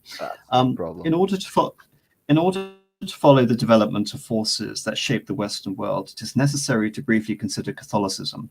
Catholicism developed through the rectification of various extremist features of primitive Christianity, the organization of ritual, dogmatic, and symbolic corpus beyond the mere mystical element, and the absorption and adaptation of doctrinal and organizational elements that were borrowed from the Roman world and from classical civilization in general. This is how Catholicism at times displayed traditional features, which nevertheless should not deceive us. That which is in Catholicism has truly traditional character, is not typically Christian, and that which is in Catholicism is specifically Christian can hardly be considered traditional. Historically, despite all the efforts that were made to reconcile heterogeneous and contradictory elements, and despite the work and absorption and adaptation on a large scale, Catholicism always betrays the spirit of lunar priestly civilizations, and thus it continues in yet another form the antagonistic action of the southern influences, to which it offered a real organization through the church and her hierarchy. This becomes evident when we examine the development of the principle of authority that was claimed by the church. During the early centuries of the Christianized empire, and during the Byzantine period, the church still appeared to be subordinated to imperial authority. At church councils, the bishop left the last word to the ruler, not only in disciplinary but also in doctrinal matters. Gradually, a shift occurred in the belief in the equality of the two powers of church and empire. Both institutions came to be regarded as enjoying a supernatural authority and a divine origin. With the passage of time, we find in the Carolingian ideal the principle according to which king is supposed to rule over both clergy and people on the one hand, while on the other, the idea was developed according to which the royal function was compared to that of the body and the priestly function to that of the soul. Thereby, the idea of the equality of the two powers was implicitly abandoned, thus preparing the way for the real inversion of relations. By analogy, if in every rational being the soul is the principle that decides what the body will do, how could one think that those who admitted to having the authority in only those matters of social and political concern should not be subordinated to the church, to whom they willingly recognized the exclusive right and direction of the souls? Thus the church eventually disputed and regarded as tantamount to heresy any prevarication dictated by the pride and doctrine of the divine nature and origin of regality. It also came to regard the ruler as a mere layman equal to all other men before God and his church, and a mere official invested by mortal beings with the power to rule over others in accordance with natural law. According to the church, the ruler should receive the ecclesiastical authority from the spiritual element that prevents his governments from becoming civitas diaboli. Boniface VIII, who did not hesitate to ascend the throne of Constantine with sword, crown, and scepter, and to declare, "I am Caesar, I am emperor," embodies the logical conclusion of a theocratic southern upheaval in which the priest, entrusted with both evangelical swords, the imperium itself came to be regarded as beneficium, conferred by the Pope to somebody who in return owed to the Church the same vassalage and obedience a feudal vassal owes the person who has invested him. However, since the spirituality that the head of the Roman Church incarnated remains in essence that of the servants of God, we can say that far from representing the restoration of the primordial solar unity of the two powers, Guelphism merely testifies to how Rome had lost its ancient tradition and how it came to represent the opposite principle and the triumph of the southern Weltanschauung in Europe. In the confusion that was the beginning to affect the symbols of the Church, who on the one hand claimed for herself the authority of the sun vis-a-vis the empire, on the other had employed the symbol of the mother to refer to herself and considered emperor as one of her children. Thus the Guelph idea of political supremacy marked the return of ancient gynocratic vision, in which the authority, superiority, and privilege of spiritual primacy was accorded to the material principle over the male principle, which was then associated with temporal and ephemeral reality. Now, to my mind, we still have a ongoing discussion about the nature of Roman long after the collapse of the Roman Empire in the West, and it again is associated with what is the true continuity of the legacy in the West. Is it the Roman Catholic Church under the authority of the Supreme Pontiff, or is it the Holy Roman Empire? And of course, you will know this from the investiture crises and the Guelph and the Ghibelline Wars, that this was an ongoing issue. To my mind, I mean, you only have to look at a character like Frederick II, Stupa Mundi, the wonder of the world, as referred to as Nietzsche, that there is still something heroic, and even he was accused of being a pagan, Frederick II, in his opposition to the Pope. There is still this interesting friction and this evolving idea of claiming the mantle of Rome. And in the West, we have not only the schism between the Western Roman, the Roman Empire, and the Eastern Roman Empire, but we also have the schism between the Pope and the Emperor. It is interesting, and it's also interesting in the context of the fact that much of Northern Europe, in this early formative era, the centuries preceding Charlemagne, you think of this as a very dark time, and in many ways it was an extremely dark time. But in many ways, the peoples of Northern Europe were in a state of, they were in a state of even more extreme barbarism before Rome had come along, and they still had, at least to some extent, tools that Roman government and administration had left them, and so then Northern Europe became a pole of power that hadn't really existed before, and there was this debate about who should be in charge. Now, in terms of the Pope having temporal power, it's a tough one, but certainly one could argue that the Pope having temporal power removes this tension or eases it, and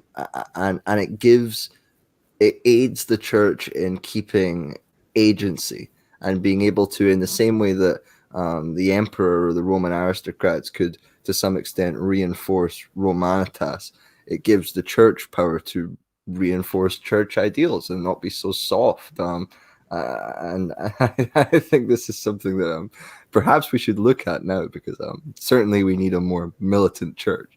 Not don't want to Fed post, but we need to be a bit tougher and more assertive. Yes, well, don't get me on a discussion about the modern Church. Yeah, people will be able to smell the fire and brimstone.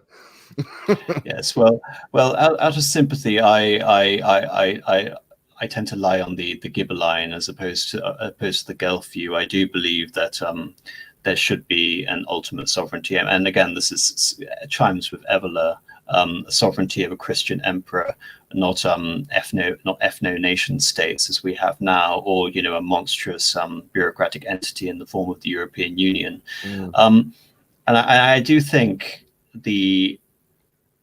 ironically, empire of the soul. Indeed, ironically, the division between Pope and the Holy Roman Empire probably damaged Christianity in a way, because the loss of the direct link between the idea of a holy Christian emperor, to the point where it just became nominal, meant that tolerances within the Holy Roman Empire towards Protestantism, became completely possible, and the Roman Emperor, who was no longer seen as the head of the Catholic Church, could make allowances for such tolerances, and therefore one could argue that such tension between the Northern Emperor and the Pope to the south, it was one of the main reasons for the Reformation in the first place. Exactly. Yes, exactly. I mean, there were many. In addition to certain other groups. Yes. Yes, don't bring the Lutherans into this. There were many. Yes, you can say there were many little reformations, and again, it was due to this idea of temporal authority. And to me, again, the idea of a because I'm a bit of a romantic,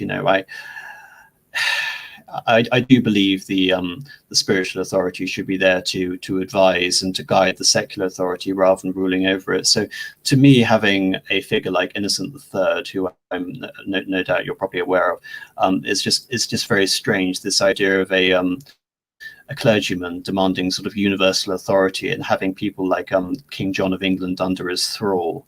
Whilst I think it should be ideally you don't want a pope claiming temporal rule over everybody. That's not practicable, and it leads to corruption within the clergy, and in some cases corruption of the pope himself. But I do think certainly the pope needs to have the ability to marshal temporal power when it is required. I mean, prime example is the Crusades. This is, it's not as if the Pope himself, ordered it directly and led the men. He called the nobility and the clergy and explained, what he believed to be correct. I believe that the Pope needs this ability to be able to summon a grand and very powerful effort on the part of Christendom. And the Pope doesn't have the power to do this today. It's certainly not a pope like we have now. Again, though, I do think it's a thing that could be resolved with heroic will, rhetoric, adequate use of the truth that you have in your hands. But we just need courage. We don't have it. Indeed, and I'll probably stop you there after that, because we are deviating into another discussion, which I might host a podcast on another day, which will probably be the conception of a Christian king and Christendom more broadly. But anyway, I think that's a very good point to start to end. We're way beyond 476. We're talking about the Reformation now, so we're 1,000 years later, even beyond 1453. So thank you very much, Columba, for appearing. I think that was a very well, at least I enjoyed it. Hopefully the pleasure was all mine. It's very engaging. I learned a lot. So thank you very much, and goodbye all. Yes, thank you for listening, everybody.